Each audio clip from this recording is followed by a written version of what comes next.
आज हम पढ़ने वाले हैं बेटा preparation of ammonia and preparation of nitrogen और उनकी कुछ प्रॉपर्टीज जिसके ऊपर क्वेश्चंस अक्सर पूछे जाते हैं। 11th का पी ब्लॉक ऑलमोस्ट कंप्लीट हो चुका है। आप अगर चैट बंद कर दें तो मैं पढ़ाऊं आगे, वरना मैं क्लास कैंसिल कर देता हूं यहीं पर।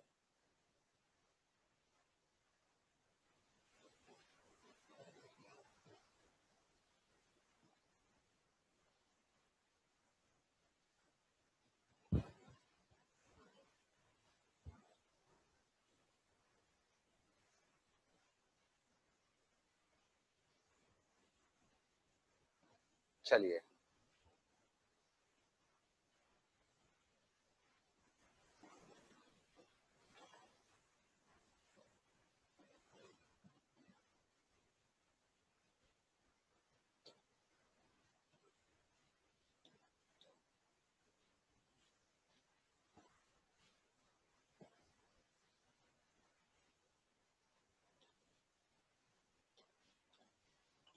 साथ साथ नोट कीजिए बेटा।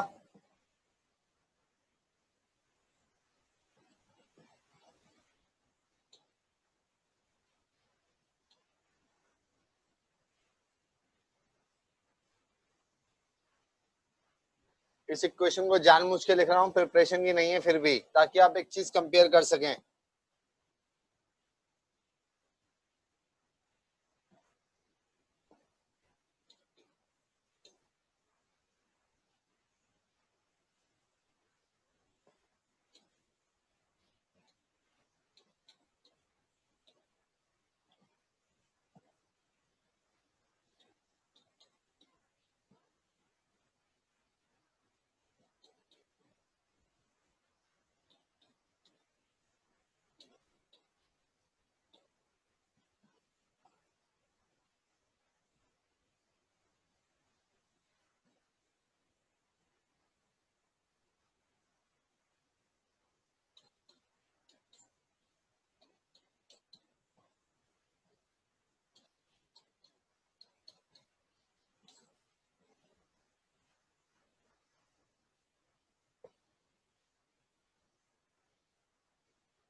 अब इन इक्वेशंस को नोट करते हुए बेटा एक चीज अब ध्यान देना बोर्ड पर बेटा, साथ साथ नोट नहीं करना, पहले से बोर्ड पर ध्यान देना। अब आपको तरीका याद करा रहा हूं इसका कि कैसे ये आप इक्वेशंस को बड़े आसानी से याद कर सकते हैं।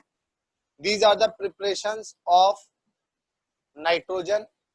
ध्यान से देखना बेटा बोर्ड की तरफ सिर्फ। जब आप हीट करते हैं सबसे पहला काम है वाटर मॉलिक्यूल निकालना। जब हीट करते हैं सबसे पहले क्या होगा, वाटर निकल जाएगा। देखो यहाँ पे 4 हाइड्रोजन थे और 2 ऑक्सीजन थे। 4 हाइड्रोजन 2 ऑक्सीजन। 4 हाइड्रोजन और 2 ऑक्सीजन से कितने वाटर मॉलिक्यूल बन सकते हैं? 2 वाटर मॉलिक्यूल बन सकते हैं। बचा क्या? एक N बच गया, एक यहाँ N बच गया, जो मिलकर के क्या बना गया? N2 बना दिया। इन द सेम वे यहाँ पर 4 हाइड्रोजन है और 3 ऑक्सीजन है। 4 हाइड्रोजन 3 ऑक्सीजन, क्या बचेगा आपके पास? इससे भी आपने 2 वाटर मॉलिक्यूल बनाए, 2H2O प्लस बचा क्या? NNO, यानी N2O मैंने प्रोडक्ट बना दिया। इन द सेम वे अगर यहाँ बात करता हूँ बेटा, तो इस केस में मेरे पास क्या है? 8 हाइड्रोजन है और 7 ऑक्सीजन है। तो 8 हाइड्रोजन से और 7 ऑक्सीजन से मैं 4H2O बना सकता था। ऑक्सीजन कितने बच गए? 4 ऑक्सीजन यहाँ इस्तेमाल हो गए, बचे कितने? 3 oxygen left with 2 N2, 2 nitrogen, और साथ ही बचा मेरा Cr2 और 3 ऑक्सीजन, ये लिख ही लिया। 2 Cr बच गए। तो बेटा 2 Cr और O3 जो यहाँ बच गया था, उससे मैंने Cr2O3 बना दिया और 2 नाइट्रोजन से N2 बना दिया। This will combine to give Cr2O3 and N2 release करा दिए मैंने यहाँ पर। ऐसे आप यहाँ पर देख सकते हैं 4 हाइड्रोजन है, 2 ऑक्सीजन है, 2H2O बना दिया, Na और Cl बना दिया, यहाँ NaCl आ गया। अब बचा क्या है? एक नाइट्रोजन यहाँ से बचा हुआ है, एक नाइट्रोजन यहाँ से बचा हुआ है, फिर N2 रिलीज करा दिया है। ये दोनों इक्वेशन भी इसी तरह से हीट की, नाइट्रोजन बेरियम सोडियम सेपरेट हो गए और N2 दोनों में ही रिलीज हो गई है बेटा। These are the simple methods through which you can easily recall the equations. 1 minute का समय दे रहा हूं आपको नोट करने का और समझने का। बहुत आसान तरीका बताया। 4 हाइड्रोजन 2 ऑक्सीजन, तो इससे कितने वाटर मॉलिक्यूल बन सकते हैं? 2H2O बन सकते हैं, बना दिए। बचे N2 को रिलीज करा दिया। यहाँ पे मैंने जानबूझ के NO2 बनवाया है ताकि आपको दिखा सकूं बचा हुआ ऑक्सीजन कहाँ चला जाएगा।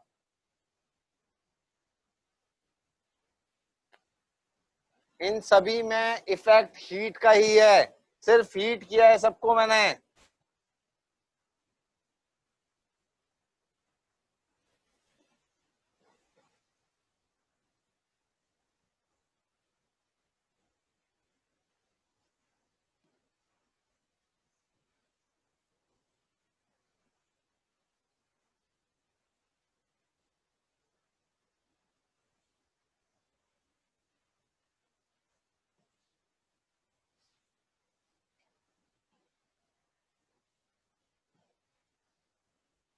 ये वाले 2 मेथड जनरली हम यूज करते हैं बेटा। यहां से जो नाइट्रोजन मिलने वाली है बेटा, दिस इज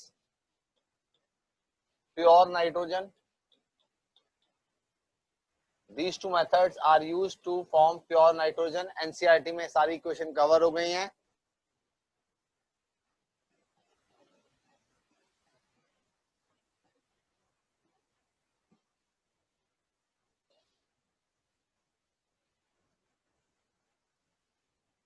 सिर्फ एक बच्चा मुझे जवाब देगा, सिर्फ एक बच्चे।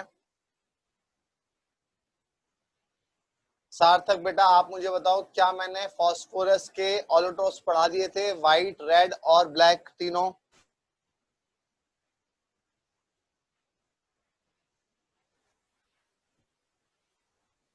सिर्फ सार्थक बताएगा, सभी लोगों से नहीं पूछा है मैंने, नहीं पढ़ाया। बस रुक जाओ यहीं पे।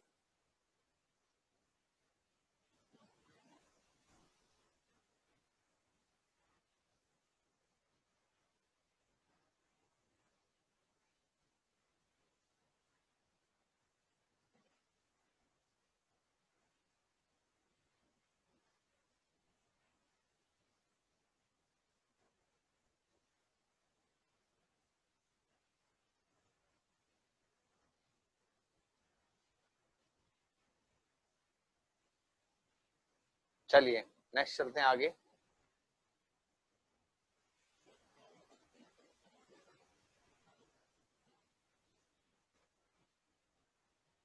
सिर्फ जिसको डाउट हो वही बता सकता है। किसी को डाउट है क्या इस क्वेश्चन में?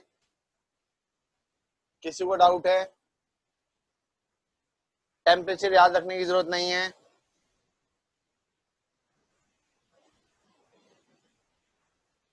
रिपीट कर रहा हूं, जल्दी से देख लो। लास्ट वाला Na4Cl था, NaNO2 था। सबसे पहले मैंने आपको बताया था जब हीट करूंगा बेटा किसी मिक्सचर को तो वहां से वाटर रिलीज होना चाहिए। वाटर कितना रिलीज हो सकता है? 4 हाइड्रोजन यहाँ है, 2 यहाँ है, तो मेरे पास क्या आ गया? 2H2O, Na और Cl। एक NaCl रिलीज करा दिया, प्लस नाइट्रोजन यहाँ से नाइट्रोजन रिलीज कराई है। ऐसे नाइट्रोजन के प्रोडक्ट्स पहचाने जा सकते हैं। ये आज क्लियर हो जाएगा। N2 और N2O कब बनेगा ये मैं अभी अगले स्टेप में बताने वाला हूं, नो वरीज। अभी जब concentration concentrated H2SO4 HNO3 dilute HNO3 बात करूंगा तब मैं बेटा आपको समझा दूंगा कहाँ पे N2 आएगा। चलिए वापस आ जाइए।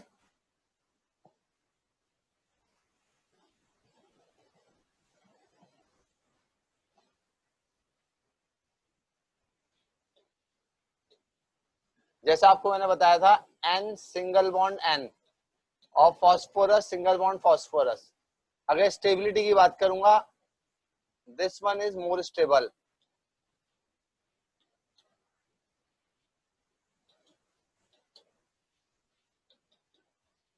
N single bond N, not N2, not N2.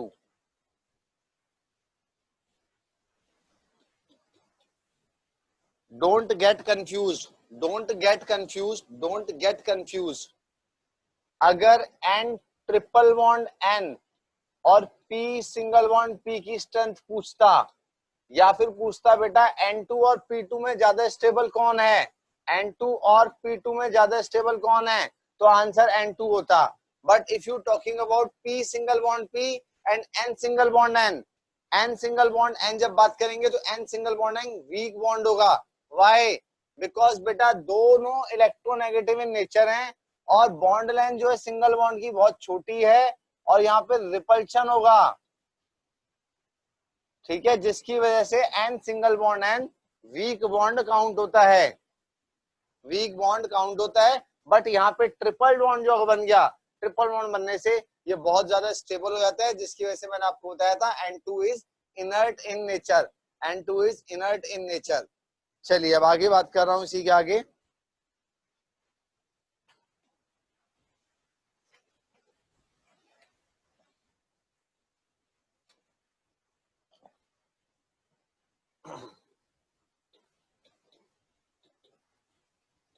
लिखते जाइए साथ साथ। Nitrogen does not show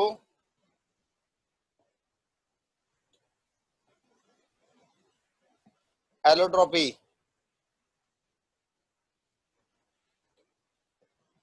phosphorus have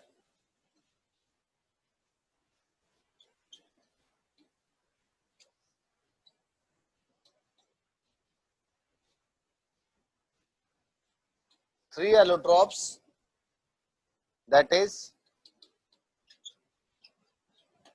white, black and red, white, black and red, white, black and red। Chat जो लोग करना बंद कर चुके होंगे बेटा उनको समझ में आना शुरू हो जाएगा, otherwise I can't help it out. Red, white, black.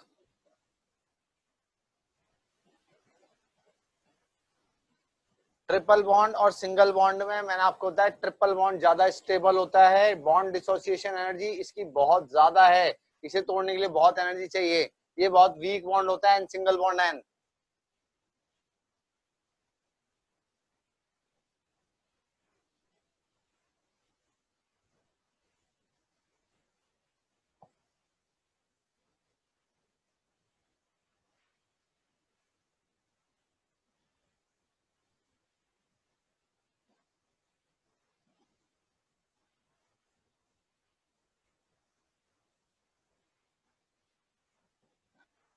इनकी स्ट्रक्चर बना देता हूं। दैट इज व्हाइट की अगर बात करते हैं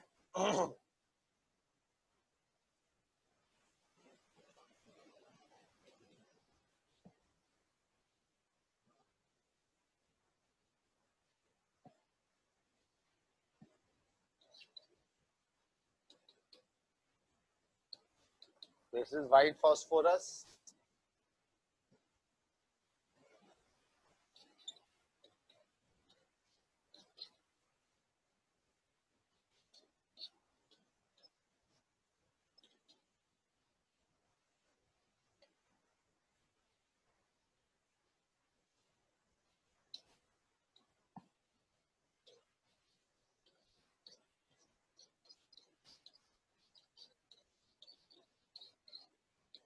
दिस इज रेड फॉस्फोरस,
इस तरीके से बेटा हम शो करते हैं ब्लैक फॉस्फोरस को।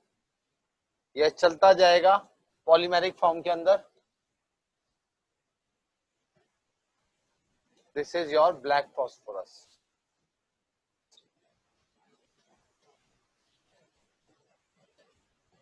तीनों स्ट्रक्चर्स बनाइए।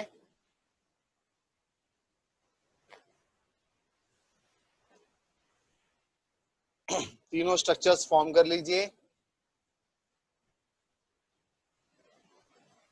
गौरव पनवा प्लीज वेट कर ले यार, बट ऑब्वियसली मुझे पता है क्या कराना है क्लास में।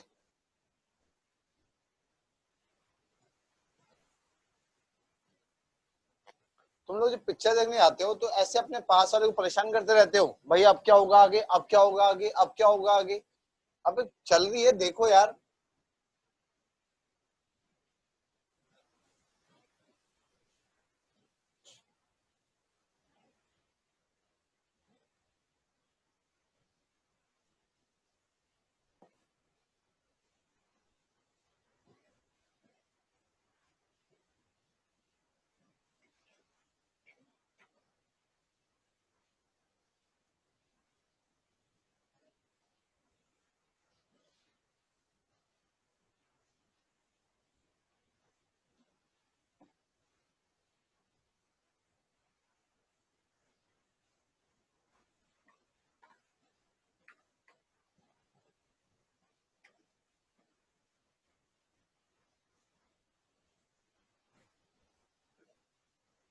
चलिए कुछ पॉइंट्स और नोट कीजिए। First point, phosphorus is solid at room temperature.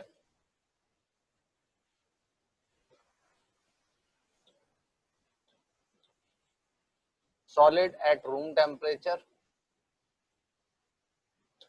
Phosphorus is solid at room temperature. White phosphorus is soft.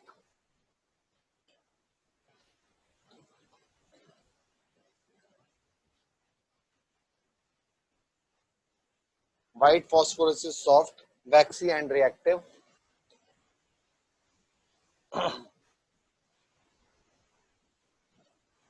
Waxy and reactive. It gives, it reacts with air,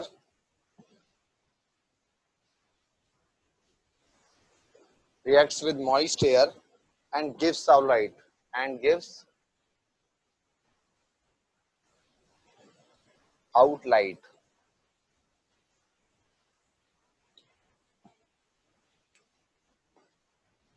ये इंपॉर्टेंट है। It ignites,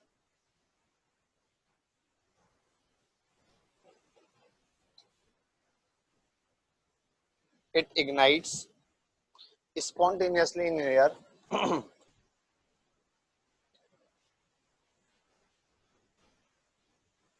It ignites spontaneously in air at about 35 degrees Celsius. At about 35 degrees Celsius and is stored and is stored and is stored underwater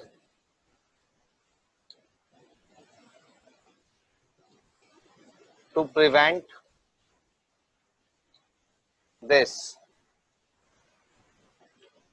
It is highly toxic.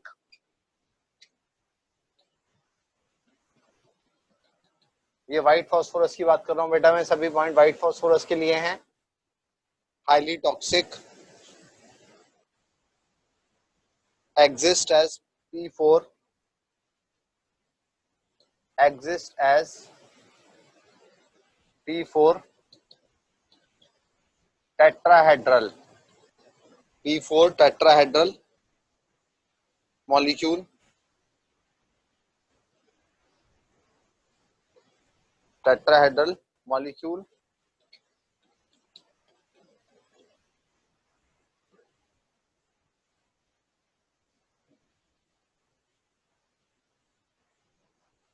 एक और जरूरी बात जो इसके अंदर याद रखनी है, आगे इसके ऊपर क्वेश्चंस दूंगा मैं आपको या मिल जाएंगे आपको इसी पर।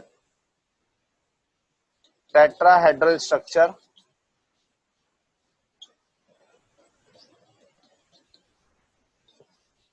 Tetrahedral structure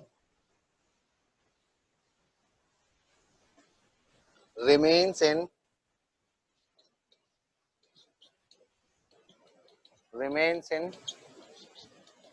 liquid and gaseous state.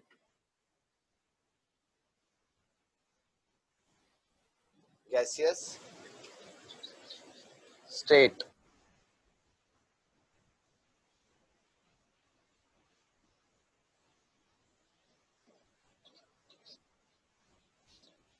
Above 800 degree Celsius, above 800 degree Celsius, P4 molecule, P4 molecule in the gas begin to dissociate,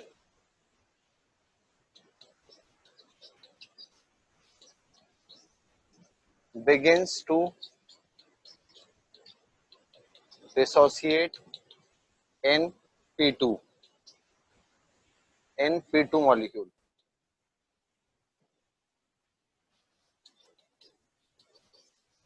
In P2 molecules.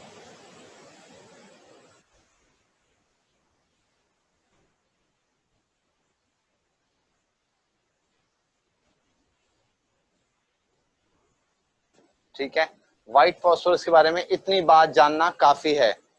White phosphorus के बारे में इतनी बात जानना काफी है। I am talking about white phosphorus. White phosphorus के बारे में सारे पॉइंट्स हैं। This it I use for white phosphorus. 1 minute का समय दे रहा हूं, प्लीज नोट कर लीजिए।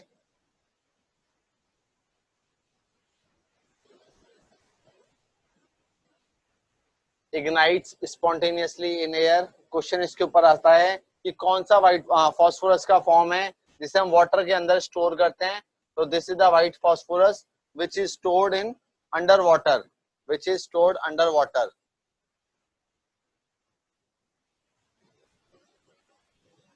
मेरी अगर वर्डों को भी साथ साथ मैं नोट करते हुए बेटा लिखता भी हूँ और लिखते हुए बोलता भी हूँ, तो आप अगर पूरी बात सुनेंगे तो आपको कम परेशानी आएगी। लास्ट टाइम लिखी हुई है, above 800 degree Celsius P4 molecule in gas begins to dissociate into P2 molecules, into P2 molecules.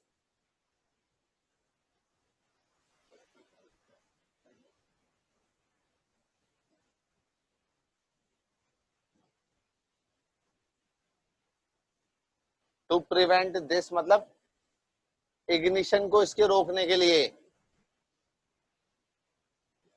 जय हैं आप सभी। चलिए आगे चल रहा हूं, आई होप नोट कर लिया होगा। 1 मिनट का समय दे रहा हूं, प्लीज नोट कर लो जल्दी से।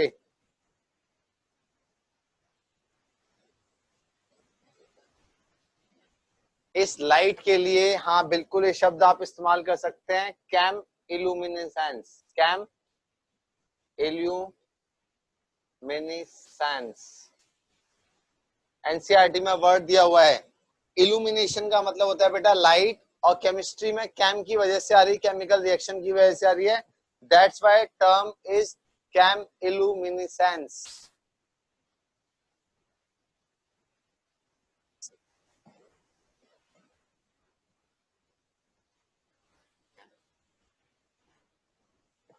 चलिए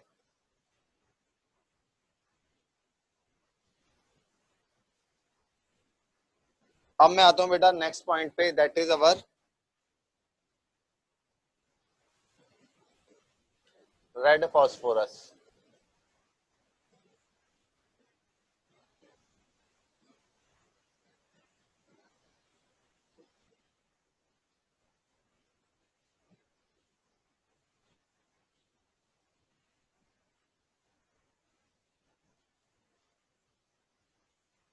When white phosphorus is heated,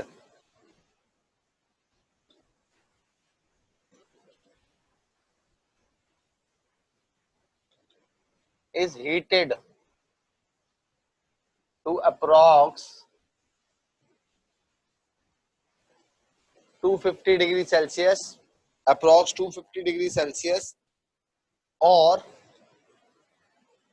at lower temperature, at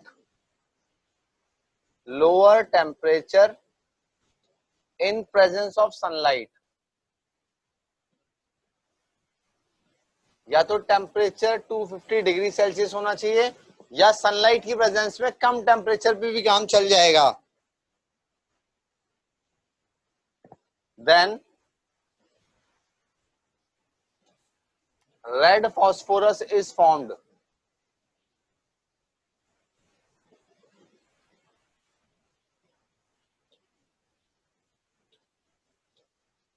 next point,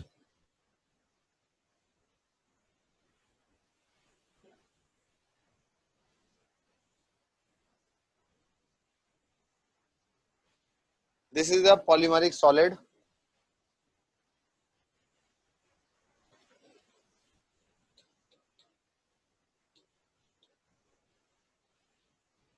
This is the polymeric solid which is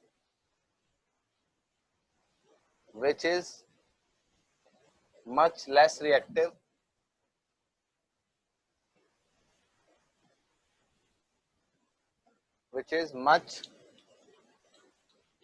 less reactive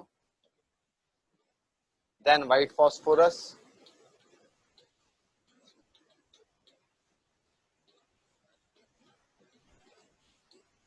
White phosphorus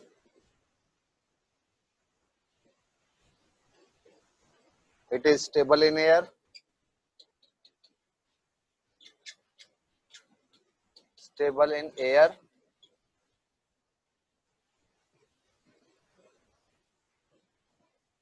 and does not ignite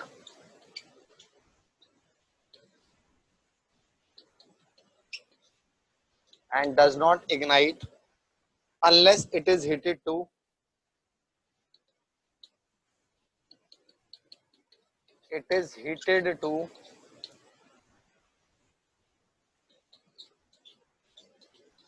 400 degrees Celsius. It need not be stored underwater. It need not be stored. Stable है,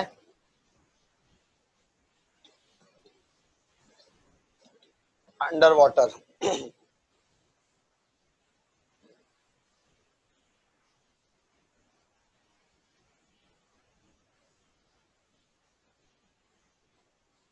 एक point और add कर लो. It is insoluble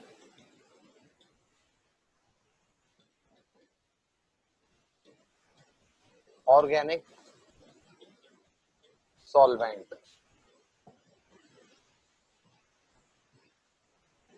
It is insoluble inorganic solvent. This is all about red phosphorus. बेटा इसकी structure देखना आप सभी लोग. इससे पहले जो मैंने स्ट्रक्चर बनवाई है तो वहां पे आपने देखा था ब्लैक और रेड, ये दोनों ही पॉलीमेरिक सॉल्वेंट, दोनों ही पॉलीमेरिक सॉलिड्स की फॉर्म में एग्जिस्ट करते हैं. बट ब्लैक फॉस्फोरस और रेड फॉस्फोरस जब मैं कंपेयर करता हूं, जब ब्लैक और रेड को कंपेयर करता हूं, तो ब्लैक की जो पॉलीमर है वो जाइंट स्ट्रक्चर्स होती हैं. अभी डिस्कस करने वाला हूं, सब क्लियर हो जाएगा.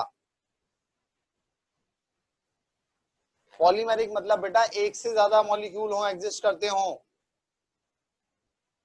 जैसे डायमर होता है, ट्राइमर होता है.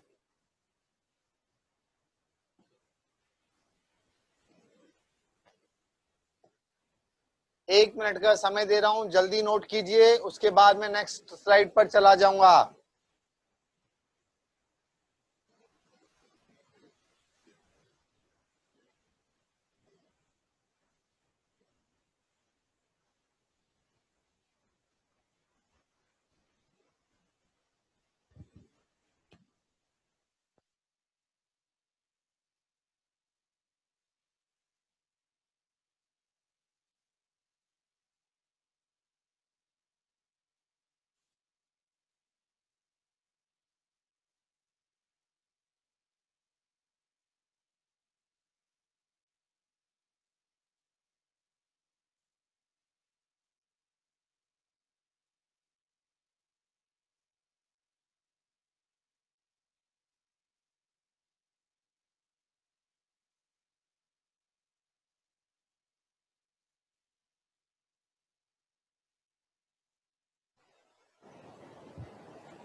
चलिए बेटा,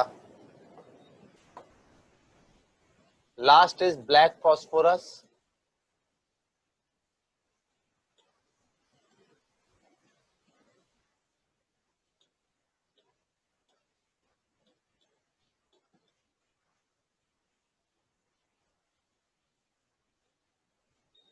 कैसे बनता है? Heating white phosphorus,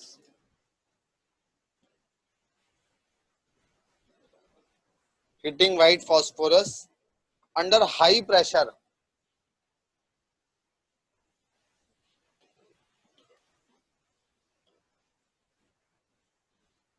under high pressure results in highly polymerized,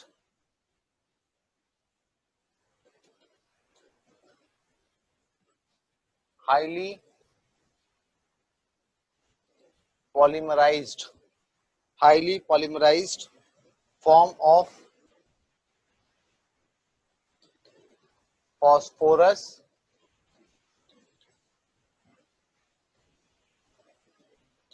called black phosphorus.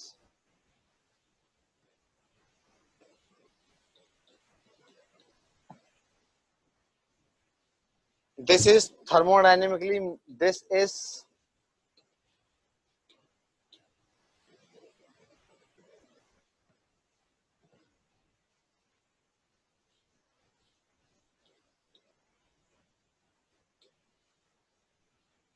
thermodynamically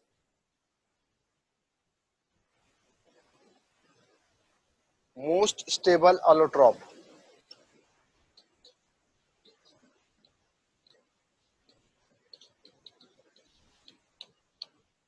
Most stable allotrope. Inert in nature. Inert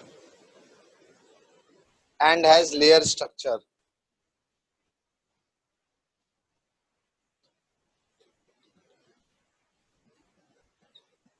Inert and has layer structure. This is all about phosphorus. Yes, it is form.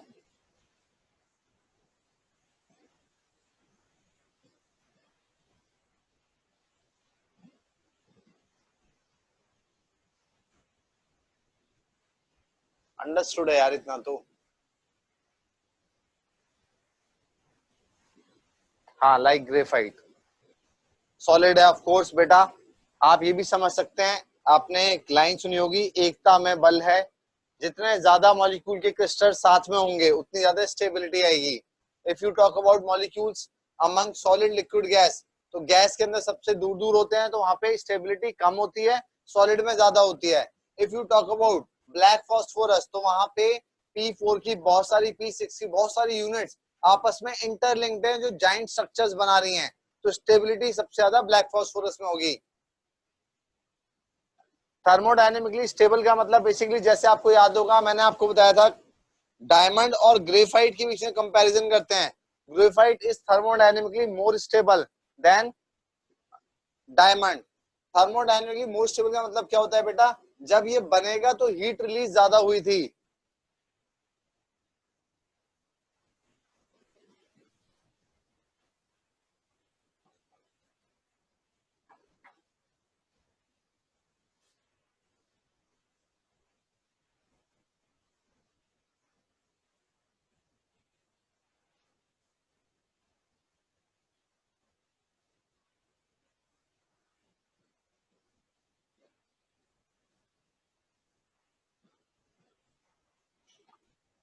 एक point और note कर लेते हैं इसके अंदर,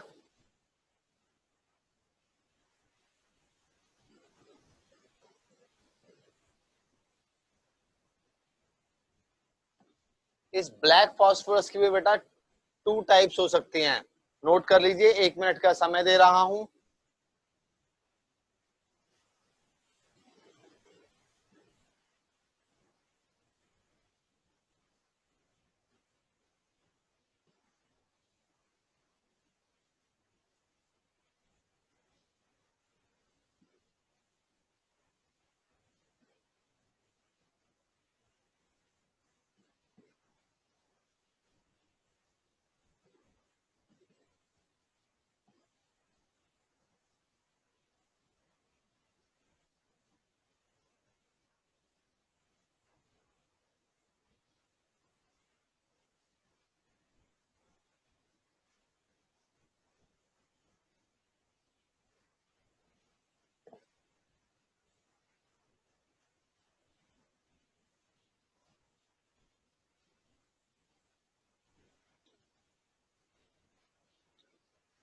black phosphorus have two forms, alpha black and beta black. Alpha black and beta black phosphorus. Alpha black phosphorus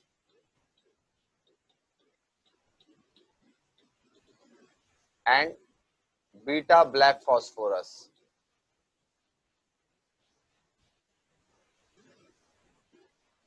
दो type की form में एग्जिस्ट करता है बेटा. Alpha black phosphorus is formed when it is formed when red phosphorus is heated,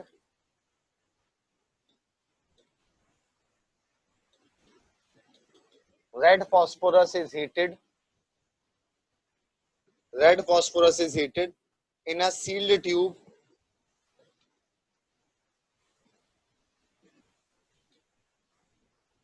at 800 Kelvin.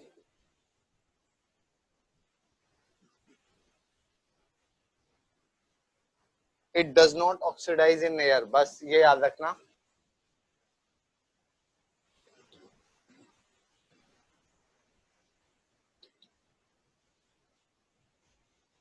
If you talk about beta black, जो पहले वाला हमने पढ़ा था वो बीटा ब्लैक है basically. Prepared by heating.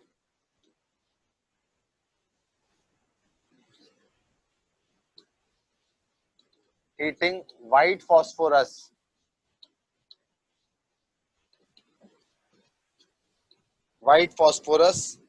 at 473 Kelvin under high pressure. Under high pressure.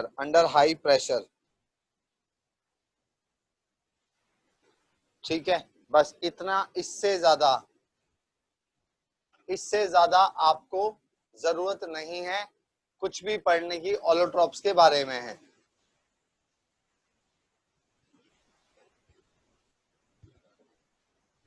Sir white phosphorus state में exist करता है, सॉलिड, लिक्विड और गैस. बेटा तीनों में एग्जिस्ट कर सकता है. सॉरी, सॉलिड में एग्जिस्ट करता है. बिल्कुल बेटा वंश, ये ऑलोट्रॉप के भी ऑलोट्रॉप्स हैं. ब्लैक फॉस्फोरस के दो टाइप्स पाए जाते हैं.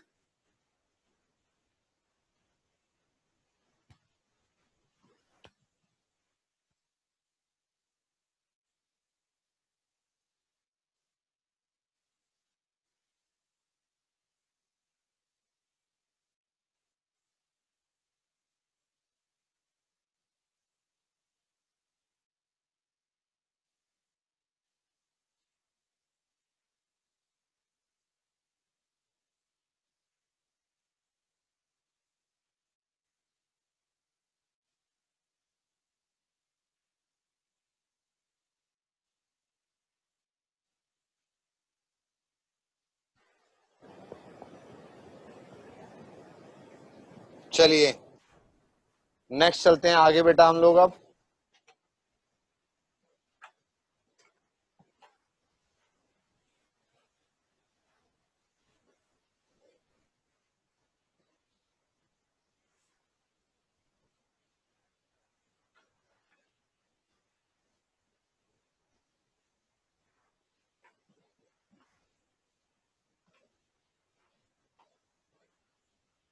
जितना लिखवाया है उतना मोर देन सफिशिएंट है. इससे ज्यादा आपको कुछ और करने की जरूरत नहीं है.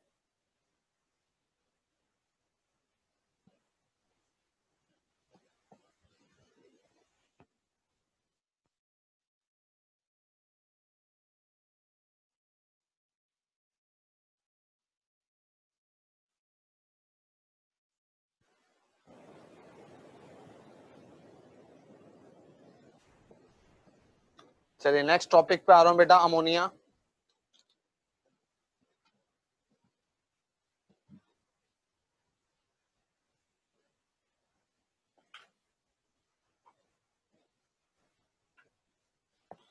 अमोनिया की अगर मैं बात करता हूं, कुछ जरूरी पॉइंट्स आपको नोट करने हैं अमोनिया के बारे में.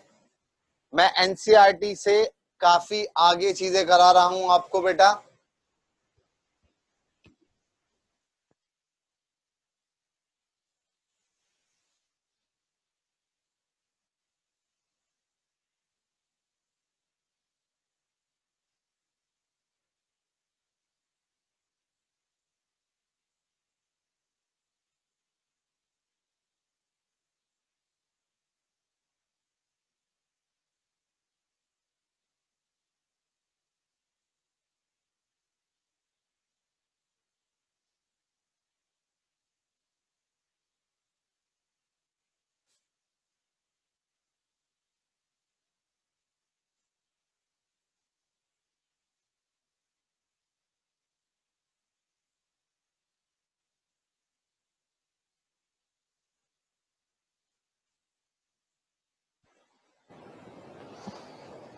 बेटा एनसीईआरटी के अलावा जितना जरूरत है उतना मैं करा रहा हूँ। कुछ लोग आज भी मुझे लगता है क्लास में ऐसे उल्टे सीधे आ गए हैं जो कुछ कमेंट डाले जा रहे हैं ताकि क्लास खराब हो। ठीक है, तो प्लीज स्टॉप चैटिंग। मैं उम्मीद करता हूँ एटलीस्ट जो मेरे से जुड़े हुए बच्चे हैं जो एक्चुअली पढ़ना चाहते हैं वो कुछ चैट पे नहीं लिखेंगे। मैं आप लोगों को समय दूंगा चैट पे मेरे से बात करने का, बट प्लीज बाकी सारे लोग जितने भी हैं जो कुछ नॉन कह सकते हैं वाहियात एलिमेंट्स हैं वो चैट करते रहेंगे, मुझे पता है। कुछ को मैंने ब्लॉक भी कराया है। आप में से कोई बच्चा फ्यूचर आई18 के नाम से लॉगिन करता है, बेटा ऐसा लिख देने से कभी आई18 नहीं बना जाता।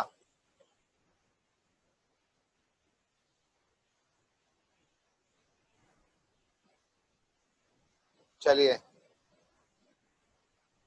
अमोनिया के बारे में कुछ पॉइंट्स बता रहा हूं, प्लीज नोट कीजिएगा। द फर्स्ट पॉइंट अमोनिया के बारे में क्या है? NH3 is colorless gas with pungent smell.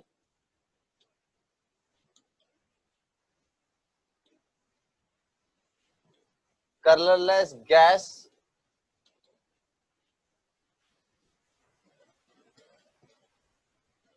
with pungent smell, quite poisonous.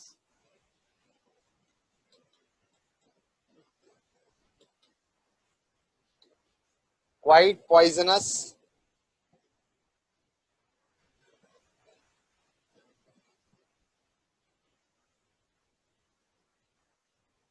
Quite poisonous. Readily dissolves in water with evolution of heat. Readily dissolves. Readily dissolves in water and heat is evolved.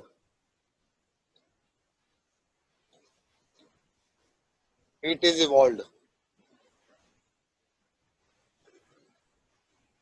ये जरूरी point है एक जो मैं बताने जा रहा हूं, हाइड्रोलाइसिस में डिस्कस किया था।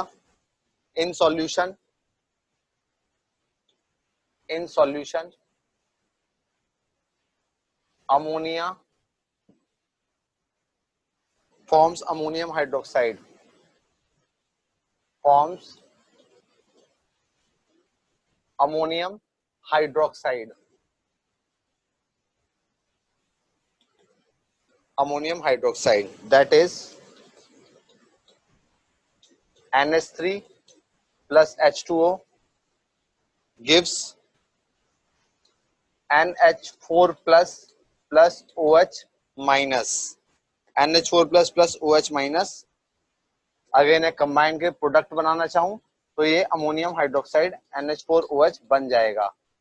ठीक है, अब एक बात समझिएगा, NH3 और NH4OH, जैसा आपको पता है NH3 में भी क्या था, NH3 के पास भी एक लोन पेयर था जो इसे क्या बनाता था, एक लुईस एसिड बनाता था।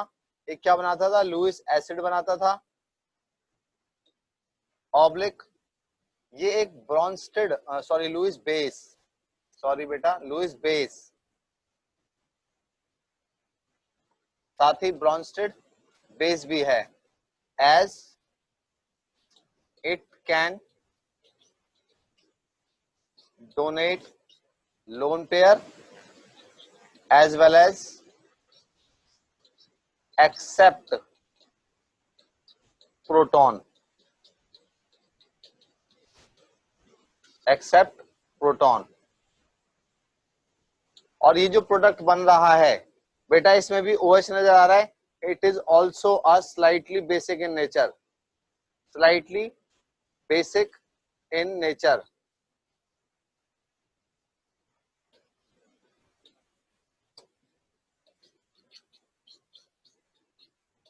स्लाइटली बेसिक इन नेचर, यहां देख ही रहे हैं OH NH4OH से हमारे पास OH माइनस आ रहा है। जितना करा रहा हूं उतना मोर देन सफिशिएंट है।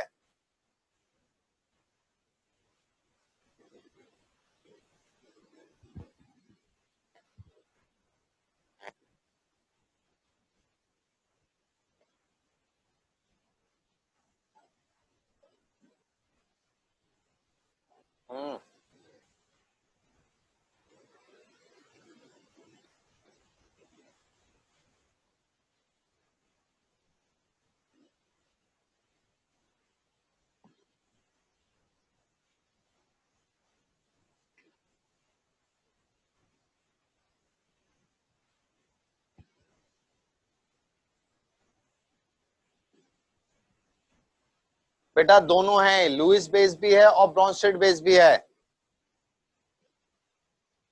Lewis base,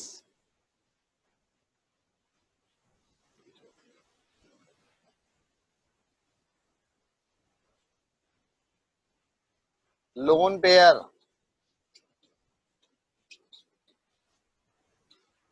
Lewis acid electron pair acceptor थे,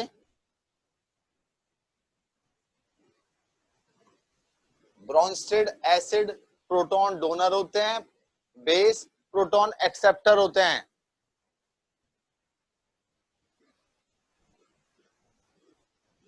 NH4OH के सामने लिखा है slightly basic in nature, slightly basic in nature.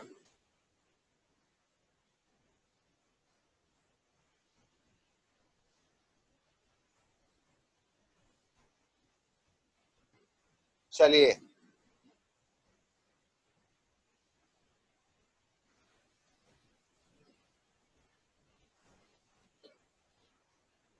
आपको जरूरी पॉइंट्स हैं जो आपको ध्यान रखने हैं, जिससे अब आपके क्वेश्चंस बनने शुरू होंगे। NH3 and NaOH, NH4OH, NH3 and NH4OH both reacts with acids, reacts with acids forming ammonium salts, forming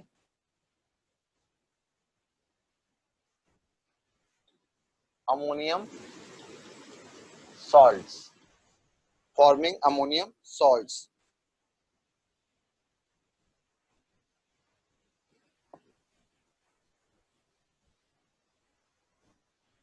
These salt resembles, these salts resembles potassium salts, potassium salts, potassium salts,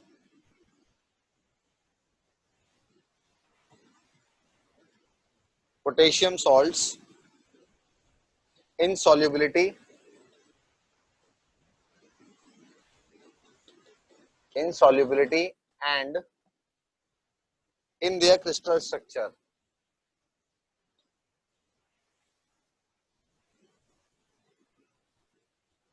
Crystal structure.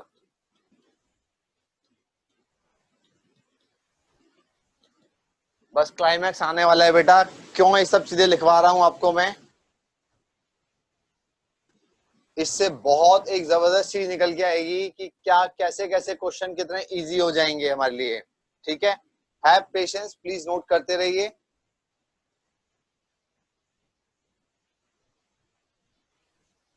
Like group first,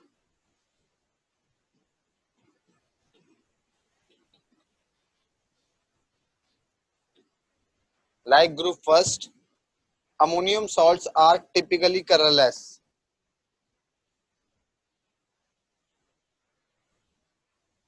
Group first, ammonium salts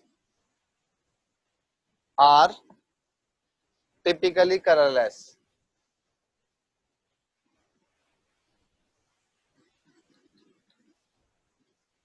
Colorless.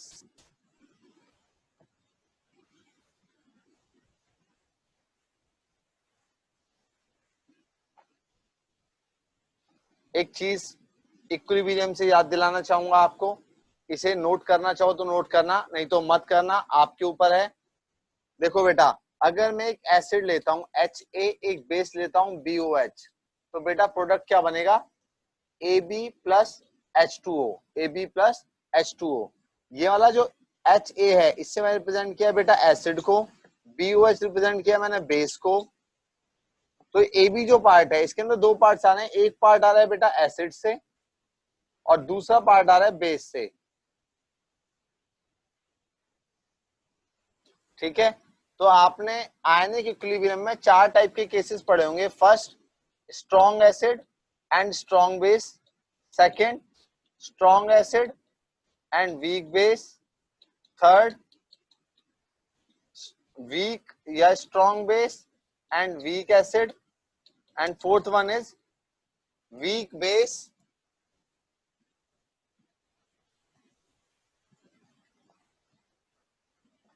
and weak acid.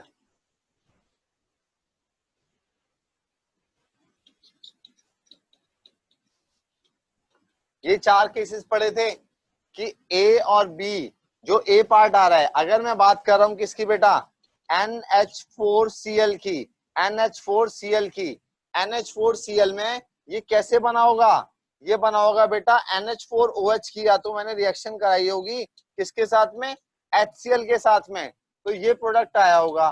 तो बेटा Cl वाला part जो आ रहा है ये HCl से आ रहा है और NH4+ वाला पार्ट अमोनियम से आ रहा है। तो बेटा इसके जब मैं सॉल्ट्स की बात करूंगा वो कैसे होने चाहिए, slightly acidic, slightly acidic in nature होने चाहिए, बिकॉज स्ट्रॉन्ग पार्ट जो है वो एसिड से आ रहा है। अगर अमोनियम सॉल्ट किससे बने हैं, स्ट्रॉन्ग एसिड के साथ रिएक्ट करके बने हैं। ये एक एग्जांपल दिया है, प्लीज इसे नोट कर लीजिए। 1 मिनट का समय दे रहा हूं, अगला टॉपिक इसी के कंटिन्यू करूंगा, लेकिन इसे मुझे इरेज करना पड़ेगा।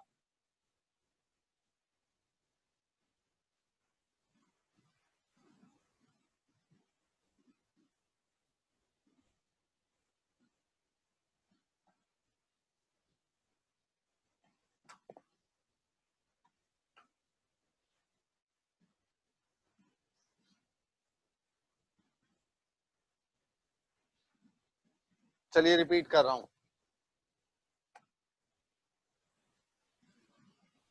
जैसे एज इट इज छोड़ते हैं। ये देखिए HCl plus NaOH, strong acid strong base, strong acid strong base,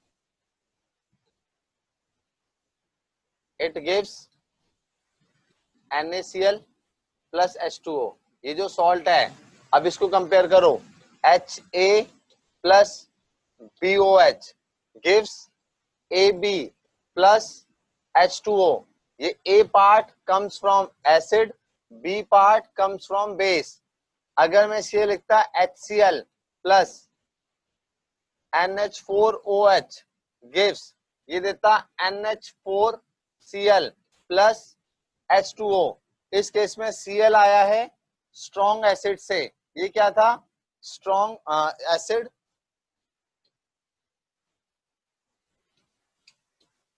weak base. तो सॉल्ट जो बनेगा कैसा होना चाहिए, एसिडिक इन नेचर होना चाहिए, क्योंकि इसमें ये वाला पार्ट जो है ये स्ट्रॉन्ग एसिड से आया है।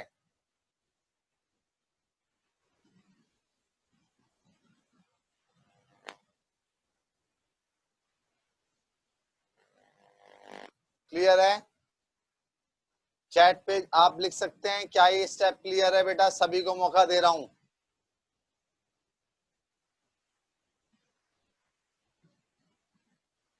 परफेक्ट, वेरी गुड बेटा।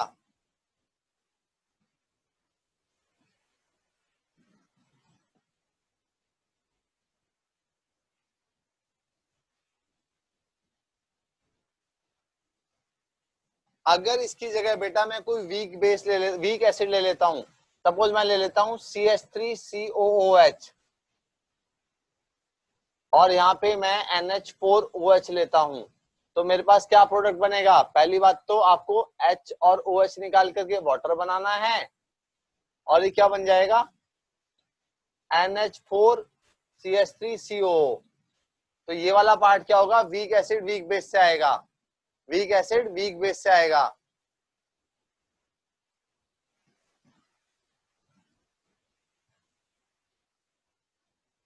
ठीक है, चलिए आगे चलते हैं, वापस आता हूं उसी स्लाइड पर,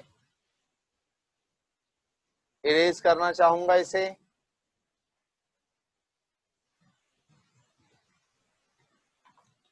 अब यही पॉइंट मैं लिखवाने जा रहा हूं, इसलिए पहले मैंने थोड़ा सा इसके बारे में बताया था आपको। Ammonium salts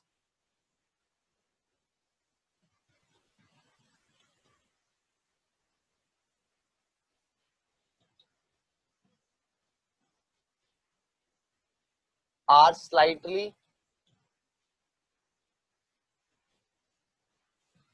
acidic in nature if they have been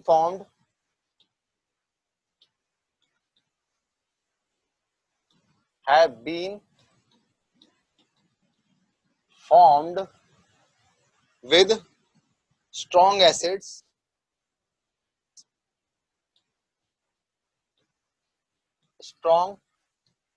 acids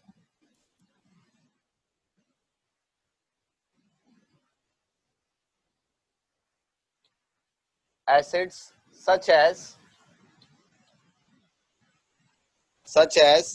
HNO3 HCl HNO3 HCl HNO3 HCl and H2SO4.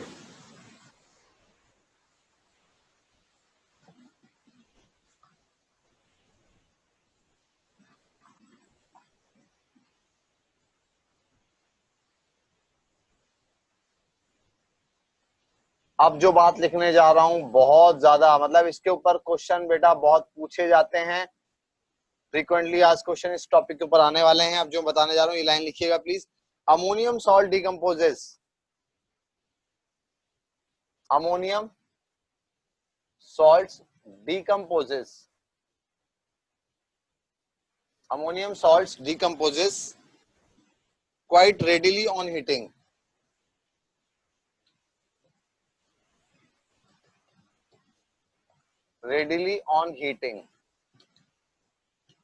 quite readily on heating। Star mark करके एक पॉइंट लिख रहा हूं, डिफरेंट कलर से लिख रहा हूं। if the anion is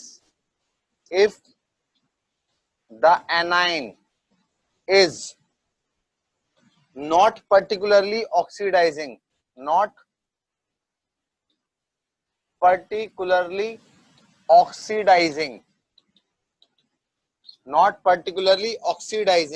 example Cl minus CO3 2 minus CO3 2 minus। अगर स्ट्रॉन्ग ऑक्सीडाइजिंग एजेंट नहीं है, if anion is not particularly oxidizing, then ammonia is evolved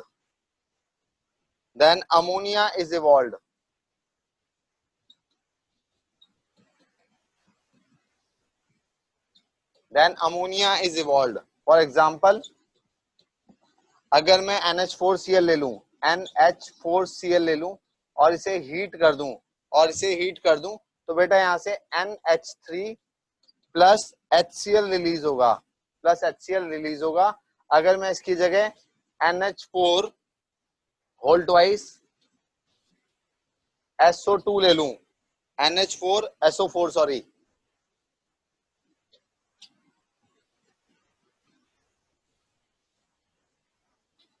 इसे अगर हीट करूंगा तो मेरे पास क्या आएगा NH3 plus H2SO4 plus H2SO4। देखो बेटा इसके दो पार्ट थे, अमोनियम सॉल्ट जो हमने बनाए हैं NH4Cl, इसके साथ में एक X लगा हुआ था कुछ भी। आपको ये तो पता ही है कि NH4 तो बेटा प्लस ही होगा, NH4 क्या होगा प्लस होगा, प्लस इसमें कोई X माइनस पार्ट आया होगा, प्लस X माइनस पार्ट अगर आया होगा उस केस में क्या होगा, ये अगर स्ट्रॉन्ग ऑक्सीडाइजिंग इन नेचर नहीं है तो अमोनिया फॉर्म करेगा हमेशा। तो हमेशा फॉर्म करेगा क्या, अमोनिया फॉर्म करेगा, हमेशा ये अमोनिया फॉर्म करेगा। ये एनसीईआरटी में नहीं दिया हुआ है, इसलिए आप प्लीज नोट कर लीजिए इसे। मैं आपको ये कंटेंट जेडी ली नाम की बुक आती है, उसमें से जितना आपके लिए रेलिवेंट है मैं वहां से आपको ये नोट करा रहा हूं। अगर आप खुद से बुक पढ़ने बैठेंगे तो बेटा आपको काम की चीज कितनी आप समझ ही नहीं पाएंगे। प्लीज नोट कीजिए इसे। इसके बाद मैं दूसरे स्टेप पर आ रहा हूं।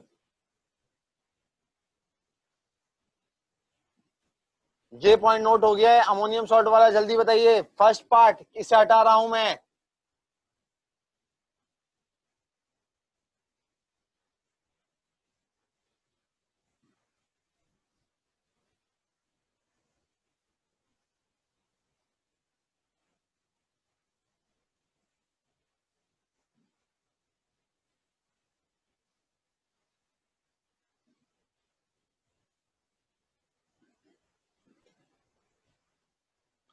if anion is strong oxidizing agent,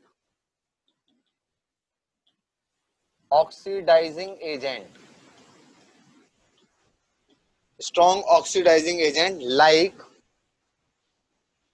NO2 minus, NO3 minus, ClO4 minus, Cr2O7 2 minus, यहीं पे लिख देता हूं Cr2O7 2 minus, MnO4 minus, MnO4 minus, काफी है, इतनी ज्यादा जरूरत नहीं पड़ेगी। Then NH4 plus is oxidized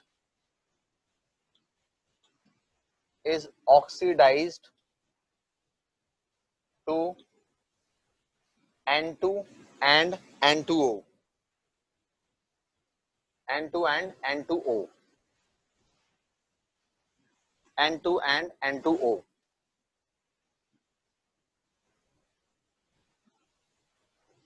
N2 and N2O.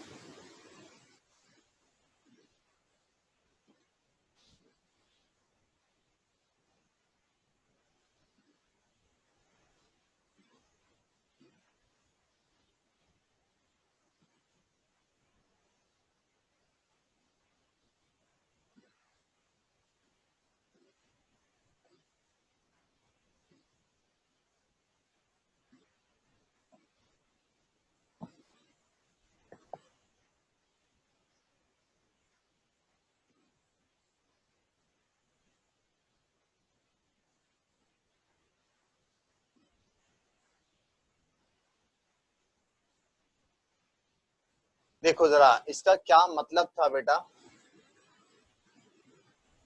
वापस आ जाएंगे इस पर ही, कुछ रिएक्शंस दे रहा हूं।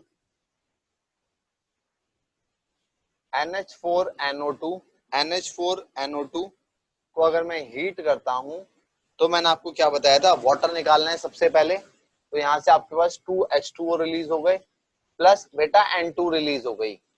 आपको क्या देखना था, देखो ये N वाला पार्ट जो है, NH4 प्लस को अगर मैं कंसीडर करता हूं बेटा, NH4 प्लस की ऑक्सीडेशन स्टेट क्या आती है, +4 into 1 is equal to +1, that is x plus 4 equal to +1, x equal to -3। x क्या आ रही है, -3 आ रही है। यहाँ पर स्टेट क्या आ रही है, -3 आ रही है। इसकी स्टेट की अगर बात करूंगा, HNO2 याद करो बेटा, मैंने क्या स्टेट निकाली थी इसमें, इसकी HNO2 की सब लोग स्टेट बताओ बेटा। NO2 की स्टेट, HNO2 में N की स्टेट क्या निकाली थी लास्ट क्लास में, सभी को याद होनी चाहिए, दैट इज +3। Very good, +3। यहां पर ये 0 में जा रहा है, तो इस वाले पार्ट ने क्या किया, -3 से 0 में गया।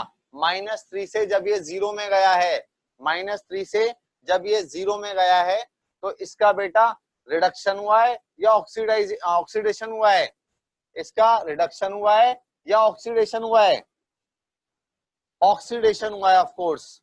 इसने लॉस ऑफ इलेक्ट्रॉन किया है, तो लॉस ऑफ इलेक्ट्रॉन कौन करवाएगा इससे, अगर इसका anionic part strong oxidising agent हो, अगर इसका anionic part strong oxidising agent हो। एक बात और ध्यान से समझना मेरे बच्चों, बहुत आसान तरीका बता रहा हूं। जैसे आप KMnO4 की बात करते हैं, KMnO4 में Mn की स्टेट बेटा +7 आ रही है, +7 इसकी हाईएस्ट स्टेट है।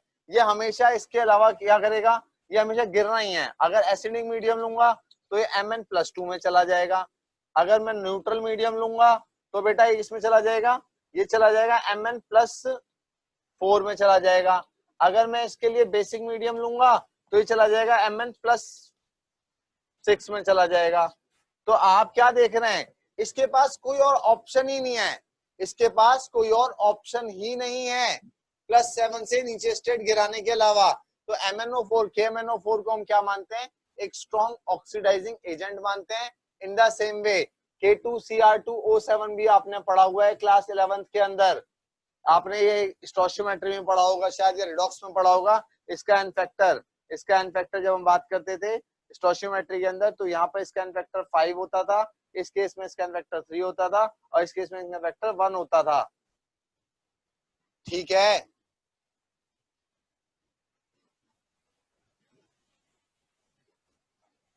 तो इसी तरीके से अब आप और रिएक्शंस के प्रोडक्ट पहचान सकते हैं।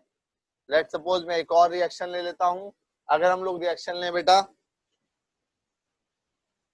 NH4 NH4NO3 NH4NO3 NH4NO3, अब ये HNO3 का पार्ट है NH4NO3। जब मैं इसे हीट करूंगा तो क्या बनना चाहिए, that is N2O plus H2O, N2O plus H2O। बिल्कुल वही तरीका पहचानना है, 4 हैं और 3 हैं, 4 hydrogen 3 oxygen, 4 hydrogen 3 oxygen, maximum water molecule कितने बन सकते हैं, 2H2O बन सकते हैं। तो 2 ऑक्सीजन यूज कर ली तो 1 ऑक्सीजन बच गया, 1 ऑक्सीजन बचा तो मैंने N2O बनाया और यहाँ 2 वाटर मॉलिक्यूल रिलीज करा दिए।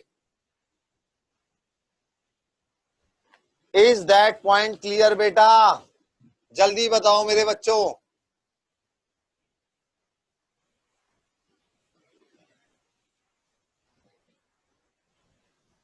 इन द सेम वे अगर मैं एक और रिएक्शन लिखना चाहता हूं, जो अभी आपने स्टार्टिंग में, फटाफट से फर्स्ट पेज पर चले जाओ, आज जो पढ़ाना शुरू किया था मैंने आपको N2 की, जब मैंने आपसे प्रिपरेशन पूछी थी, क्या सारी चीजें आपस में कनेक्ट कर गई हैं?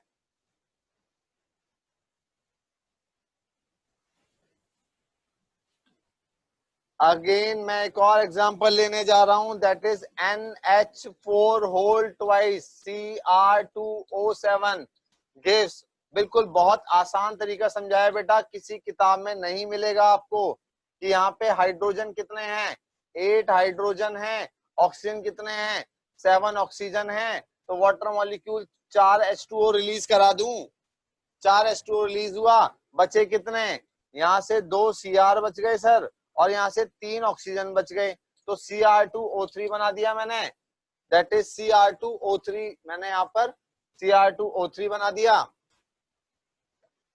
Cr2O3 बना दिया, प्लस N कितने बचे हैं, 2 N बचे हैं, तो बेटा N2 रिलीज करा दी है, N2 रिलीज करा दी है। बहुत शानदार।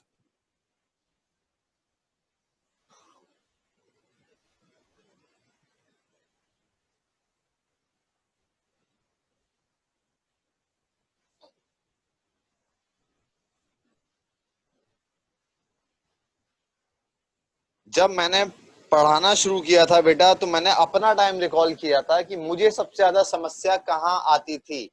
तो जब मैं एज अ स्टूडेंट तैयारी करता था, तब भी मुझे लगता था यार रिएक्शन कैसे याद करूंगा, इतनी सारी रिएक्शंस हैं। तब फिर मैंने सबसे ज्यादा काम इसी के ऊपर किया है कि रिएक्शंस को कैसे याद किया जाए, कैसे इजी किया जाए कि आपको प्रोडक्ट समझ में आने शुरू हो जाएं। ठीक है, पी ब्लॉक एलिमेंट की बेटा मैक्सिमम से मैक्सिमम 2 क्लास और लूंगा आपकी, उसके बाद हमारा पी ब्लॉक खत्म हो जाएगा, उसके बाद हमारा पी ब्लॉक खत्म हो जाएगा। कुछ शीट्स दूंगा मैं आपको जो आपको याद करनी है, कुछ चीजें हैं जिसमें आपको कुछ मैंने फैक्ट्स हैं जो आपको बताने हैं, जिसे आपको रोजाना सिर्फ एक बार देखना होगा, विद टाइम ऑटोमेटिकली आपके दिमाग में आ जाएंगे।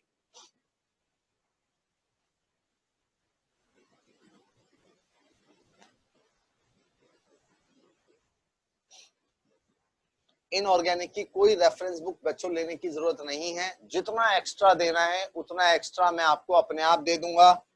प्लीज आप एनसीईआरटी को अच्छे से कीजिए, एनसीईआरटी की ऑलमोस्ट सभी रिएक्शंस मैंने कवर कर दी हैं। ठीक है, चलिए एक छोटा सा टॉपिक और ले रहा हूं, उसे अगली क्लास में डिटेल में पढ़ाऊंगा, लेकिन एक पर्टिकुलर टाइप की रिएक्शंस, ताकि आप एनसीईआरटी के आगे का थोड़ा सा पढ़ सकें।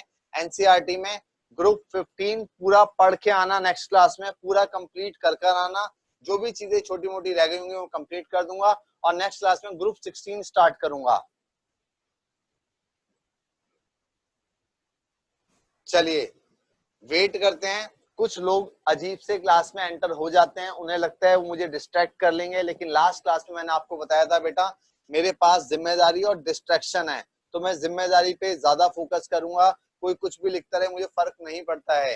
दे आर सर्टेन एलिमेंट जो कुछ भी कमेंट लिखते रहते हैं, और आप लोगों के थ्रू या किसी और के थ्रू कहीं ना कहीं कोई ना कोई लिंक तो आप लोग किसी को फॉरवर्ड करते होंगे जिसकी वजह से ऐसा होता है।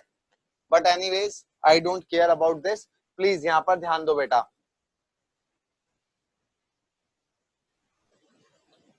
एक छोटा सा टॉपिक है, बड़ा इंटरेस्टिंग टॉपिक है, मजा आएगा सीखने में।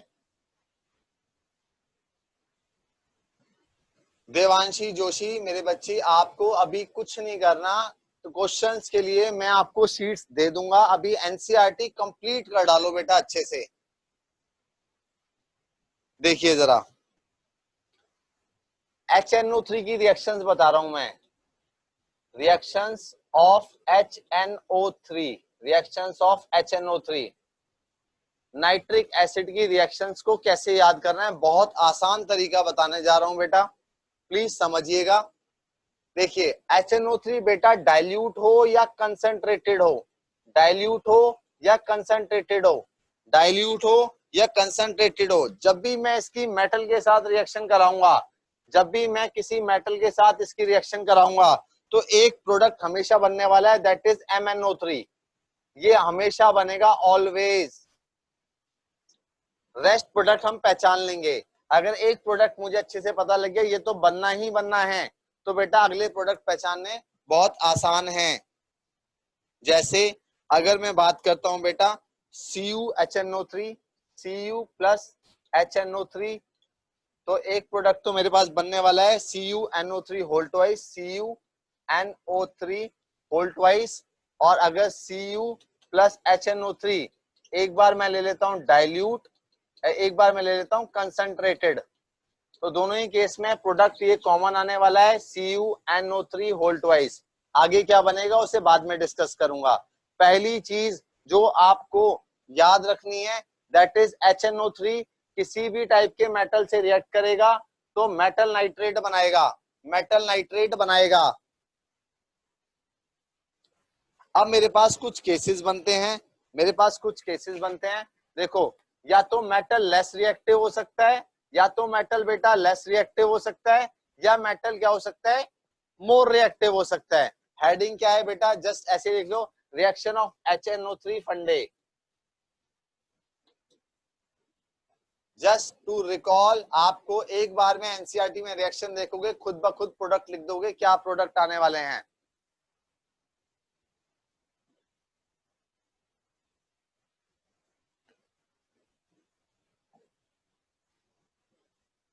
चलिए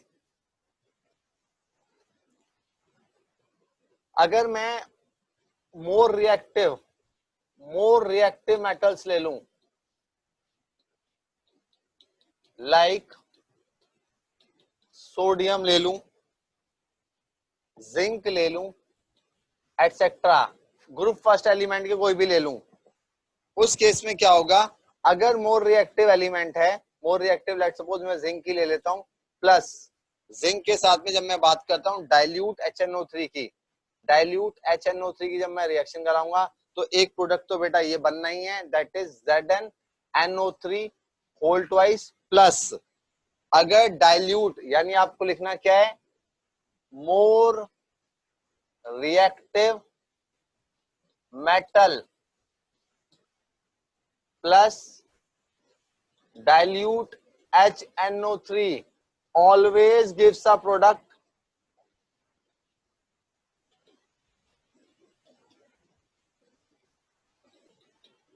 that is N2O। N2O जरूर बनाएंगे, क्या बनाएंगे, N2O बनाएंगे बेटा, N2O बनाएंगे। और अगर मेरे पास क्या होगा, less reactive metal, less reactive metal जैसे Cu बनाया था प्लस डाइल्यूट HNO3 लिया था, देन दे गिव ये CuNO3 होल ट्वाइस प्लस ये बेटा NO रिलीज करते हैं, क्या रिलीज करते हैं, NO रिलीज करते हैं। याद रखना ये NO रिलीज करते हैं। देखो एग्जैक्ट ट्रिक क्या है, ट्रिक ये है, अगर डाइल्यूट HNO3 है मेरे पास, अगर डाइल्यूट HNO3 मेरे पास है बेटा, इसकी मैं मेटल दो टाइप के साथ रिएक्शन करेगा, तो मोर रिएक्टिव होगा या लेस रिएक्टिव होगा। मोर रिएक्टिव हुआ, ये तो मैंने आपको पहले ही बता दिया कि बेटा मेटल नाइट्रेट बनना तय है, हमेशा मेटल नाइट्रेट तो बनेगा ही बनेगा। MnO3 माइनस MnO3 बनना ही बनना है। अब गैस N2O रिलीज करनी है या NO रिलीज करनी है। अगर लेस रिएक्टिव मेटल है बेटा तो NO रिलीज होगी, मोर रिएक्टिव मेटल है अगर तो N2O रिलीज होगी। ठीक है, एनसीईआरटी की जितनी रिएक्शंस हैं डाइल्यूट HNO3 की, उन्हें प्लीज एक बार खुद से प्रोडक्ट देखना, बहुत आसान हो जाएगा आपके लिए। मैं बता देता हूं हम कहां तक कर चुके हैं एनसीईआरटी के अंदर। अमोनिया कंप्लीट है, इसमें एक प्रोसेस दिया हुआ है अमोनिया का, bone Haber's process, that is N2 plus H2 gives NH3।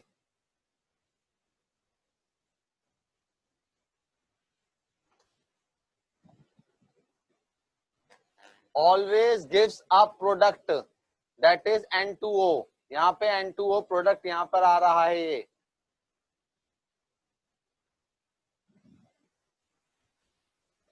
अभी मेटल की बताइए, अभी और रिएक्शन बताऊंगा। HNO3 जस्ट एक टॉपिक बता दिया है मैंने आपको, क्योंकि समय कम था, नया टॉपिक जो उठाना है वो बड़ा टॉपिक है। इन द मीनवाइल एक पॉइंट और नोटिस कर लीजिए, एक लिख लीजिए इस पॉइंट को। देखिए आपने ये इक्वेशन बहुत टाइम से देखते हुए आए हैं, इक्विलिब्रियम चैप्टर के अंदर बहुत बार पढ़ी थी।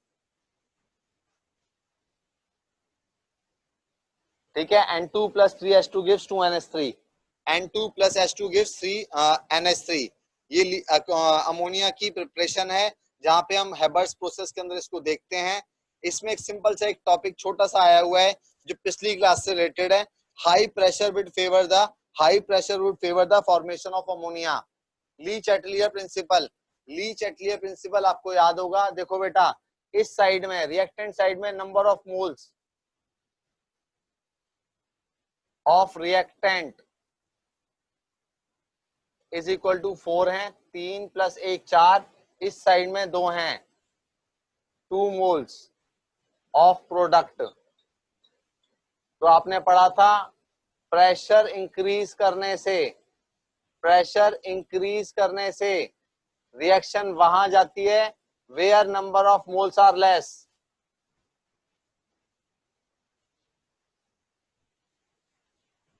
Where number of moles are less. तो ऑब्वियस सी बात है, अगर अमोनिया की प्रिपरेशन हम लोग हेबर्स प्रोसेस से कर रहे हैं तो प्रेशर बढ़ाने से रिएक्शन यानी प्रिपरेशन यानी फॉर्मेशन ऑफ अमोनिया को फेवर करेगा। ठीक है, तो आपको पेज नंबर बेटा, पेज नंबर आपको मैंने करा दिया है टिल पेज नंबर 178, 178, 180 के ऊपर भी आप कुछ क्वेश्चंस कुछ रिएक्शंस कर पाओगे बड़ी आसानी से। इन द सेम वे 181 में मैंने आपको तीनों टाइप के फॉस्फोरस बता दिए हैं। नेक्स्ट क्लास में फॉस्फीन करेंगे और कल हमारा होपफुली नेक्स्ट क्लास में हमारा पी ब्लॉक एलिमेंट का ग्रुप 15 कंप्लीट हो जाएगा। उसके बाद 16 17 जो है बहुत छोटे छोटे ग्रुप्स हैं, बहुत कम पढ़ना है इनके बारे में। चलिए HNO3 वाली स्लाइड बेटा अब नहीं आ सकती है, बिकॉज जो मैं ब्लैक बोर्ड पे लिखता हूँ या कोई भी टीचर लिखता है, कोई भी टीचर जो इस ब्लैक बोर्ड पे लिखता है वो हमें रब करना पड़ता है, वो वापस रिटेन नहीं किया जा सकता है। तो इट्स ओनली अ मेथड कि आप क्या करेंगे, रिकॉर्डिंग देखते हुए उसे पॉज करके फिर नोट कर लेंगे। ठीक है, बहुत बहुत धन्यवाद मेरे बच्चों, खुश रहिए, सेफ रहिए, चैटिंग कम से कम कीजिए, एफिशिएंसी डेफिनेटली बढ़ेगी।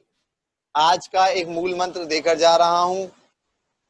जैसे लास्ट क्लास के बाद बच्चों मेरे पास बहुत बच्चों के मैसेज आए कि हाँ सर एफिशिएंसी इंक्रीज हुई, तो आज का एक मूल मंत्र और देकर जा रहा हूं आपको, motivation is temporary,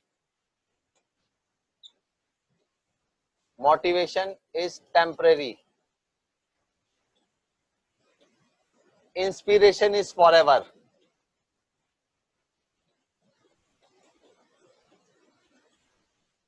for ever, इस लाइन के बारे में सोचिएगा। सो आई वुड लाइक टू से don't get motivated, please get inspired. Thank you बेटा।